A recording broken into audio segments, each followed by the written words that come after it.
और उसके बाद हम सीधे आ जाएंगे इस विषय पर कि ये एकादशी का व्रत करना कब है। क्यों? क्योंकि ये विषय बड़ा महत्वपूर्ण है, ये बहुत जटिल विषय है और इस पर विस्तार से समझाने की और समझने की आवश्यकता है। प्रिय दर्शकों, एकादशी का जो व्रत है ना, व्रत के लिए आपको दशमी के दिन ही कुछ नियमों का पालन आरंभ करना होता है, क्योंकि एकादशी का जो व्रत है वो त्रिदिवसीय विधान होता है, 3 दिन का विधान होता है। ये कोई एक दिन का व्रत नहीं होता। इसमें पहले दिन अर्थात दशमी के दिन आपको नियमों का पालन करना होता है, कुछ नियम धारण करने होते हैं, जैसे कुछ वस्तुओं का त्याग है। दशमी तिथि को आपको कांसे के पात्र का त्याग कर देना है। कांसे की वस्तुओं का प्रयोग वर्जित कहा गया है। दशमी, एकादशी, द्वादशी को दशमी तिथि को ही आपने लहसुन, प्याज आदि को त्याग देना है। जो भी एकादशी व्रत करते हैं वो एक दिन पूर्व ही लहसुन, प्याज त्याग देंगे तिथि को, अर्थात व्रत के एक दिन पूर्व ही मांस मदिरा का सेवन जो करते हैं उनको मांस मदिरा का सेवन त्याग देना है, क्योंकि बहुत से ऐसे भी लोग हैं जो मांस मदिरा का सेवन करते हैं और एकादशी का व्रत भी करते हैं। तो आप एक दिन पूर्व ही मांस मदिरा का सेवन त्याग दीजिए। व्रत के एक दिन पूर्व आपको मसूर की दाल नहीं खानी है। दशमी तिथि को ही मसूर की दाल का त्याग कहा गया है। चने के साग, अब तो वैसे भी सीजन है, मौसम है चने के साग का, तो ध्यान दीजिएगा कि दशमी तिथि या कहें कि व्रत के एक दिन पहले आपको चने के साग का भी पूर्ण रूप से त्याग करना है। शहद भी एकादशी के इस अनुष्ठान में वर्जित कहा गया है, तो दशमी तिथि से ही आप शहद का भी परित्याग कर देंगे। आपको दशमी तिथि से कुछ नियम धारण करने होते हैं, जैसे ब्रह्मचर्य का नियम। आप जो भी माताएं बहनें व्रत करती हैं एकादशी का या नहीं भी करती हैं, तो जो बाल धोए जाते हैं ना, उसका एक नियम है। शास्त्रों में एकादशी के दिन की मनाही है, बाल धोने की मनाही है और शुद्धि आवश्यक है। तो इसके लिए व्रत के एक दिन पूर्व ही आपको सर धो लेना चाहिए, बाल धो लेने चाहिए और उसके बाद ब्रह्मचर्य धारण कर लेना चाहिए। जब तक व्रत पारण नहीं हो जाता आप ब्रह्मचर्य के नियमों का पालन करेंगे और शुद्धि का ध्यान रखेंगे। संभव हो तो दशमी तिथि के दिन अर्थात व्रत के एक दिन पूर्व आपको एक वक्त ही आहार लेना चाहिए। दिन में केवल अन्न खाइए, रात्रि को अन्न वर्जित गया है। लेकिन अगर कोई ऐसे हैं जिनकी दवाई आदि चल रही है, नहीं हो सकता है इस विधान से, तो आप कुछ ले भी सकते हैं, खा सकते हैं, परंतु अगर संभव है तो आप एक वक्त का आहार लेके दशमी तिथि के नियम का पालन कीजिए। रात्रि को दंत धावन आदि करके सोइए, जिससे कि मुख में किसी प्रकार का अन्न आदि ना रहे। और उसके बाद एकादशी के दिन, व्रत वाले दिन सूर्योदय से पहले अवश्य ही उठ जाइए। उठने के बाद स्नान आदि कीजिए। दंत धावन जो है, इस दिन आप टूथपेस्ट या मंजन का प्रयोग करते हैं तो वो वर्जित है, क्योंकि उसमें या तो नमक होता है या केमिकल होता है और दोनों ही आपके को खंडित करते हैं। आपके पास यदि व्रत वाला मंजन है तो आप उसका प्रयोग कर सकते हैं। स्नान आदि से निवृत्त होकर स्वच्छ वस्त्र धारण कीजिए। स्वच्छ वस्त्र धारण करके आपकी जो प्रतिदिन की पूजा है, आप पौष मोक्ष महत्व में सुन रहे हैं या अन्य कोई कथाएं सुन रहे हैं, उनको सुनिए। प्रतिदिन की आपके मंदिर की साफ सफाई पूजा है, उसको कीजिए, उससे निवृत्त होइए। तुलसी माता पूजन कीजिए, तुलसी माता को जल दीजिए। यहां पर ध्यान देने वाली बात यह है कि एकादशी के दिन तुलसी में जल देना या तुलसी माता की पूजा करना वर्जित नहीं है। एकादशी अगर रविवार ही नहीं पड़ रही है तो अगर रविवार ही है तो फिर तो आप जल आदि नहीं दे सकते, अन्यथा एकादशी के दिन तुलसी पूजन बहुत उत्तम होता है, बहुत अधिक फलदायी होता है। शास्त्र इसके विषय में कहते हैं द्वादशी के दिन तुलसी पूजन, या ये कहे कि तुलसी से पत्ता आदि नहीं तोड़ना चाहिए। एकादशी को भी पत्ता आदि आपको नहीं तोड़ना चाहिए। पूजन और जल आदि बहुत उत्तम है, वो करना चाहिए। इसके बाद के एकादशी व्रत का पूजन करेंगे, संकल्प करेंगे विधि विधान से। संक्षिप्त में वो समझा देता हूं, फिर मैं मुख्य विषय पर आ रहा हूं। एकादशी का पूजन करने के लिए आपके पास भगवान श्री हरि विष्णु की कोई तस्वीर या प्रतिमा होनी चाहिए। उनको स्थापित करने के लिए एक चौकी लीजिएगा। चौकी पर बिछाने के लिए आपके पास लाल या पीला वस्त्र होना चाहिए। इसके अतिरिक्त रोली मोली, पान सुपारी, लौंग, इलायची, धूप, दीप, नैवेद्य का अभिप्राय भोग में या तो फल अर्पित करें या पीले रंग की कोई मिठाई ले लें। खुश नहीं हो तो मिश्री या बताशे ले सकते हैं। इसके बाद जनेऊ अवश्य लीजिएगा। भगवान को अर्पित करने के लिए अगर इत्र संभव है तो इत्र ले लीजिएगा। ये सारी सामग्री एकत्र कीजिए। एकत्र करके जो आपका पूजा का स्थल है, जहां भी बैठ के आप पूजन करते हैं, वहां आसन लगा के बैठ जाएं। सारी सामग्री एकत्र कर लें। एक तांबे का लोटा लीजिए, उस लोटे को अच्छे से कर लीजिए, मांझ लीजिए। उसके बाद उसमें पहले थोड़ा सा गंगा जल भरिए। गंगा जल भर के फिर शुद्ध जल भरिए और फूल के माध्यम से, फूल के द्वारा उस स्थान पर जहां बैठकर आप पूजन कर रहे हैं या जो सामग्री आप भगवान को अर्पित करने वाले हैं, वो सभी सामग्री को और स्थान को जल के छींटे दीजिए। इस प्रकार से छींटे देखिए आपने स्थान को पवित्र किया है, सामग्री को शुद्ध किया है। भगवान की स्थापना कीजिए। स्थापना करने के लिए चौकी को बिछाइए, चौकी पर लाल या पीला वस्त्र जो आपके पास है वहां बिछाइए और उस पर भगवान की तस्वीर या प्रतिमा जो भी आपके पास है उसे विराजमान कीजिए। भगवान को विराजमान करके उनके सीधे हाथ की ओर घी का दिया रखिए और अगर तेल का दिया है तो वह आप उलटे हाथ की ओर प्रज्वलित करेंगे, उसकी विपरीत दिशा में धूप रखिएगा। पर भगवान की स्थापना करने के बाद आप अपने हाथ धो लीजिए, लोटे से जल लीजिए। हाथ धोने के बाद 3 बार जलाचमनी करेंगे, स्वयं जलपान करेंगे। ओम केशवाय नमः पी जाइए, जल लीजिए। ओम माधवाय नमः पी जाइए। ओम नारायणाय नमः जल लीजिए, पी जाइए। ओम हर्षिकेशाय नमः जल लीजिए, हाथ धो लीजिए। अपने आप को तिलक कीजिए, मौली बांधिए। फिर आप संकल्प करेंगे। संकल्प करने के लिए सीधे हाथ पर जल लीजिए। 1 रुपए का सिक्का दक्षिणा के रूप में कम से कम रखिए, अधिक जो भी रखना चाहे वो रख सकते हैं। 3 बार बोलिए ओम श्री विष्णु, ओम श्री विष्णु, ओम श्री विष्णु। अपना नाम, गोत्र, जिस स्थान पर बैठकर संकल्प कर रहे हैं वहां का मकान नंबर, क्षेत्र का नाम, शहर का नाम, शुक्ल पक्षी एकादशी पुण्यतिथि, आयु आरोग्यता प्राप्त अर्थाय, सुख संपत्ति प्राप्त अर्थाय, भगवान श्री हरि विष्णु प्रसन्ना अर्थाय, पुत्र प्राप्ताय, एकादशी व्रत पूजन संकल्पम, शंकर बोलिए 100 श्री विष्णु और वह भगवान के चरणों में अर्पित कर दीजिए। इस प्रकार संकल्प करने के बाद अब आप भगवान का पूजन करेंगे। मैं विस्तार से पूजा विधि यहां नहीं बताऊंगा क्योंकि उसमें समय बहुत चला जाएगा। उसके लिए आप हमारा पूजा विधि का वीडियो देख लीजिएगा। संक्षेप में बताऊं तो आप भगवान को स्नान के लिए जल अर्पित कीजिए, स्नान कराइए। स्नान करा के पंचामृत से स्नान कराइए, फिर पुनः शुद्ध जल से स्नान कराइए। भगवान को आप वस्त्र अर्पित करेंगे, वस्त्र के रूप में मौली का टुकड़ा तोड़िएगा और वह भगवान को कीजिएगा। वस्त्र अर्पित करने के बाद भगवान को यज्ञ पवित्र अर्पित करेंगे। यज्ञ पवित्र का अभिप्राय है जनेऊ से, जनेऊ को कभी भी ऐसे नहीं चढ़ाना है। जनेऊ को चढ़ाने से पहले आप उस पर मादी का तिलक कर लीजिएगा, तिलक करके फिर चढ़ाइएगा। तो यज्ञ पवित्र अर्पित कीजिए। यज्ञ पवित्र अर्पित करने के बाद भगवान को इत्र लगाएंगे। इत्र कैसे? इत्र को आप फूल पर लगा लीजिएगा, फूल पर लगाकर फिर अर्पित कीजिएगा। इत्र लगाने के बाद भगवान को तिलक करेंगे, कुमारी से तिलक कीजिए। तिलक करने के बाद पुष्प अर्पित कीजिएगा, धूप दिखाइएगा, दीप दिखाइएगा। धूप दीप दिखा के फिर आप भगवान को नैवेद्य अर्पित कीजिएगा। नैवेद्य के रूप में जो भी आपके पास है, फल है तो फल, मिठाई है तो मिठाई अर्पित कीजिए और फिर 1 चम्मच जल अर्पित कीजिए। आशमनी के रूप में तदोपरांत तांबुल। तांबुल एक आवश्यक प्रक्रिया है। यहां बता दूं आपको कि आप सभी पुत्रदा एकादशी का व्रत कर रहे हैं और अगर पुत्र रत्न की प्राप्ति के लिए कर रहे हैं तो पान का पत्ता लीजिए, उसमें 2 लौंग, 2 इलायची, 1 सुपारी और थोड़ा सा कपूर अवश्य रखिएगा। पान के बीड़े को हाथ में उठाइए, भगवान से प्रार्थना कीजिए कि हे प्रभु, मैंने ये एकादशी का व्रत पुत्र प्राप्ति के लिए किया है, संतान की प्राप्ति के लिए किया है। मैं यह कर पूर्ण तांबुल आपको अर्पित कर रहा हूं, इसे स्वीकार करें और मेरी मनो इच्छा को पूर्ण करें। वह तांबुल भगवान को अर्पित कर दीजिए। तांबूलम, पोंगी, फलम, शुभ दक्षिणाम, जो भी दक्षिणा अर्पित करना चाहते हैं वो दक्षिणा चढ़ाइए, हाथ जोड़ के नमस्कार कीजिए। इस प्रकार आपके पूर्ण हो जाएगी। फिर आप कथा सुनिएगा। कथा के साथ विष्णु शास्त्र नाम का श्रवण अवश्य कीजिएगा।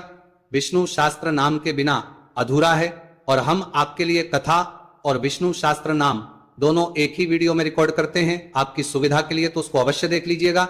साथ ही हम आरती भी उसी वीडियो में रिकॉर्ड कर देते हैं, तो आपको एक ही वीडियो में कथा, विष्णु शास्त्र नाम और आरती सब कुछ मिल जाता है।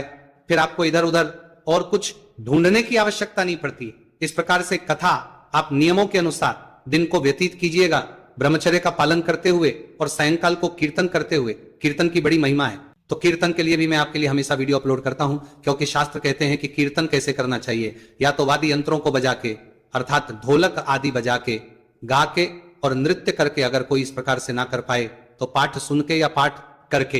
तो जो पाठ उसमें सुनने के लिए कहा गया है पुराणों में, वो पाठ मैं आपके लिए रिकॉर्ड करके देता हूं और वीडियो मेरा आता है कि एकादशी पर कीर्तन का फल और जागरण फल प्राप्ति के लिए सुने, तो वह वीडियो आपके लिए बड़ा उपयोगी होता है। एकादशी का व्रत जो है रात्रि जागरण और कीर्तन के बिना अधूरा ही है। और कीर्तन जो है वो मंदिरों में होते, तो हर जगह मंदिर नहीं है, सबके पास और मंदिर है तो हर जगह कीर्तन नहीं होते। इसीलिए वो वीडियो आपके लिए बड़ा उपयोगी होता है, उसका लाभ लीजिएगा। और रात्रि जागरण करते समय भी वो पाठ सुनने चाहिए जो उसमें होते हैं, जो आपको रात्रि जागरण का फल प्रदान करते हैं। रात्रि जागरण आपको कम से कम 2 बजे तक करना है। आहार की बात करें तो आहार के रूप में केवल और केवल फल आहार ही लेना चाहिए आपको। अन्न आदि का प्रयोग वर्जित है। मिर्च और नमक का प्रयोग भी एकादशी के नियम के अनुसार वर्जित है, शास्त्रों में इसे वर्जित कहा गया है।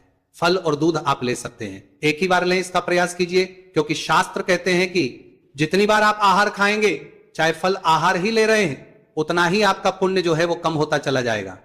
एकादशी व्रत का मैंने इससे संबंधित एक शास्त्रीय वीडियो बनाया था, जिसमें बताया भी था कि किस प्रकार से एकादशी व्रत का फल मिलता है। भोजन की पूरी प्रणाली मैंने आई थी, अगर नहीं देखा है तो उसको देख लीजिएगा। इस प्रकार से एकादशी का यह व्रत आपने करना है। व्रत का पारण जो है आप अगले दिन होगा, और अगले दिन आप सूर्योदय से पहले उठ जाइए। उठने के बाद स्नान आदि करके स्वच्छ वस्त्र धारण करके पारण की पूरी वीडियो में अपलोड करूंगा, उसके अनुसार पारण कीजिएगा, क्योंकि पारण के नियम सभी एकादशियों के अलग होते हैं। कौन सा मंत्र, क्या भोग और किस विधि से पूजन करना है, वो सब जानकारी उसमें होगी। बहुत सारी एकादशी पर सुबह सुबह पारण करना वर्जित होता है, तो उस समय का भी आपको ध्यान रखना चाहिए। शास्त्र कहते हैं कि पारण यदि समय पर न किया जाए या पारण ही ना किया जाए तो आपके व्रत का केवल 30% पुण्य ही आपको प्राप्त होता है। इसीलिए पारण महत्वपूर्ण है, उसका वीडियो अवश्य आपको देखना चाहिए। अब बात करते हैं सबसे महत्वपूर्ण विषय पर कि किस दिन आपको व्रत करना है, किस दिन अशुभ योग है और कौन सा दिन है जो आपके लिए कल्याणकारी रहेगा। शास्त्र इसके विषय में क्या कहते हैं। प्रिय दर्शकों, हमें कई बार ज्ञात ही नहीं होता कि हमें एकादशी का व्रत किस दिन करना चाहिए, इसका चुनाव कैसा करना चाहिए। परंतु देखिए, अगर आप सच्चाई की बात करें तो शास्त्र तो यह कहते कि यदि आपने गलत दिन का चुनाव किया तो आप नरक के भागी हो सकते हैं, क्योंकि एकादशी का जो व्रत है ना, वो कई बार 2 दिन पड़ता है, पहले दिन और दूसरे दिन। तो इसमें परेशानी की बात यह होती है कि हमें एकादशी करने का है कि हम कल एकादशी मतलब बाद वाली एकादशी को करें या पहले दिन वाली एकादशी को करें। अब कई बार निर्णय अपनी सुविधा के अनुसार भी करते हैं लोग। वो सोचते हैं अरे नहीं यार, हमारे पास तो उस दिन काम है तो हम आज कर लेते हैं। कई सोचते हैं नहीं नहीं, कल हम फ्री हैं, आज हमारे पास काम है तो आज हम एकादशी छोड़ देते हैं, कल कर लेते हैं। तो वो अपनी विधा के अनुसार लोग चुनाव कर लेते हैं कि पहले दिन के अनुसार करें या दूसरे दिन करें, पर वो सर्वथा अनुचित है।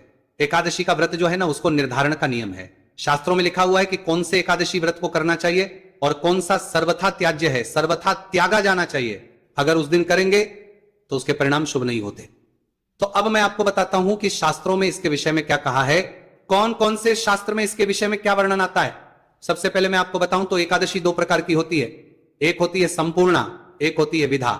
संपूर्णा से अभिप्राय है कि पूरा दिन होती है, अर्थात सुबह सूर्योदय से पहले से एकादशी होती है और पूरा दिन रहती है। इसके बाद होती है विधा।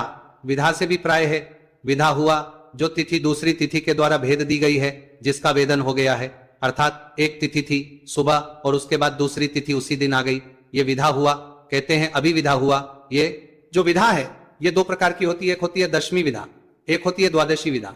दशमी विधा वो हो गई जिसमें सूर्योदय हुआ है दशमी तिथि में और बाद में एकादशी आ गई, वो दशमी विधा हो गई कि एकादशी का वेदन किसने कर दिया, दशमी ने। और दूसरी होती है द्वादशी विधा, जिसे पराविधा कहते हैं। पराविधा अर्थात जो बाद वाली तिथि के द्वारा वेदन हुआ है। तो जब द्वादशी बाद में आई है तो वो एकादशी तिथि सुबह सूर्य के मुख से थी और बाद में द्वादशी आ गई, तो उसे द्वादशी विधा कहते हैं। तो दशमी विधा और द्वादशी विधा, इस प्रकार से यह एकादशी का वेदन होता है 2 प्रकार से। और सबसे बड़ा जो संकट है ना, वो इसी में उत्पन्न होता है। संपूर्ण नाम में तो कोई संकट ही नहीं है। जब पराविधा और पूर्वा विधा या ये कहें कि दशमी विधा और द्वादशी विधा एकादशी होती है, उसमें से ही करना आवश्यक है।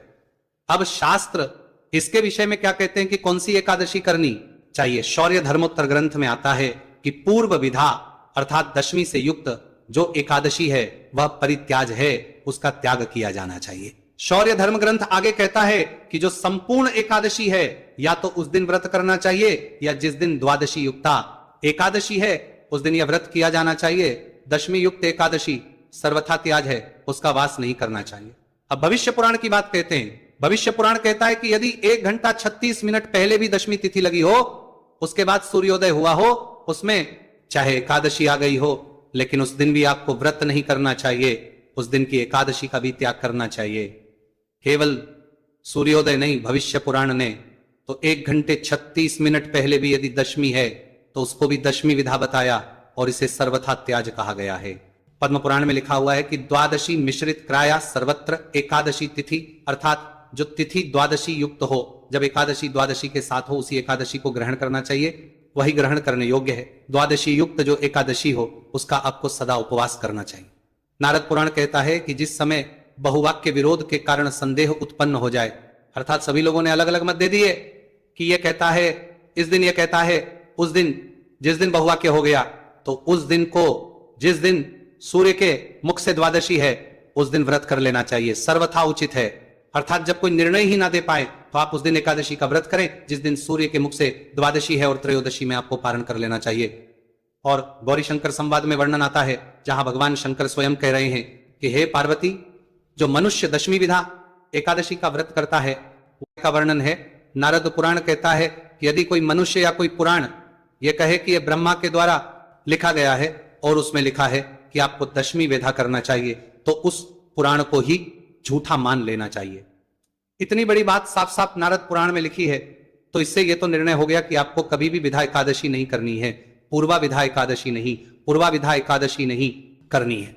अब बात आती है कि ये जो आने वाली एकादशी है इस पर यह योग कैसे बन रहा है और क्यों हम ये कह रहे हैं कि इसमें आपको सावधान रहने की आवश्यकता है। प्रिय, आने वाली जो एकादशी है पौष मास के शुक्ल पक्ष की एकादशी, उस तिथि की शुरुआत हो रही है 30 तारीख को, 30 दिसंबर को सुबह 7:51 पर और यह समाप्त होगी 31 दिसंबर को प्रातः 5 बजे।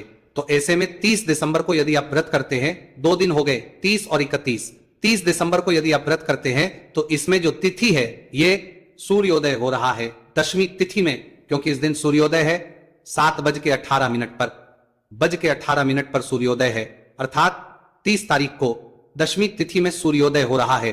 तो ये कौन सी एकादशी हुई? दशमी विधा एकादशी हो गई।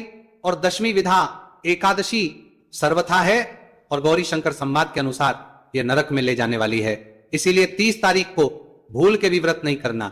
अब लोग इस दिन का क्यों करते हैं? क्या गलती होती है? गलती यह होती है, लोग सोचते हैं अरे क्या हो गया, सुबह 7:30 पौने 8 तो आ ही रही है और पौने 8 से और पूरा दिन एकादशी रहेगी, तो इसीलिए इस दिन कर रहे हैं। क्यों? अगले दिन 5 बजे, सुबह 5 बजे ही एकादशी समाप्त हो जा रही है, अर्थात 31 तारीख को सूर्य के मुख से भी एकादशी नहीं है, सीधी द्वादशी आ जाएगी। पर फिर भी शास्त्र कहते हैं कि व्रत जो है इस एकादशी का वो 31 को होना चाहिए। द्वादशी युक्ता व्रत या जिस दिन द्वादशी है उस दिन एकादशी का व्रत होना चाहिए। दशमी विधा एकादशी मतलब त्यागने के लिए है, अन्यथा उसमें पाप ही पाप है। तो फिर मैं यही कहूंगा कि आप 30 तारीख को एकादशी का व्रत भूल के बिना और लोगों के पास इस जानकारी को पहुंचाएं, जितना हो सके शेयर करें, जिससे कि सभी लोग सही जानकारी प्राप्त कर सकें। भगवान नारायण सब पर कृपा करें। हरे कृष्णा।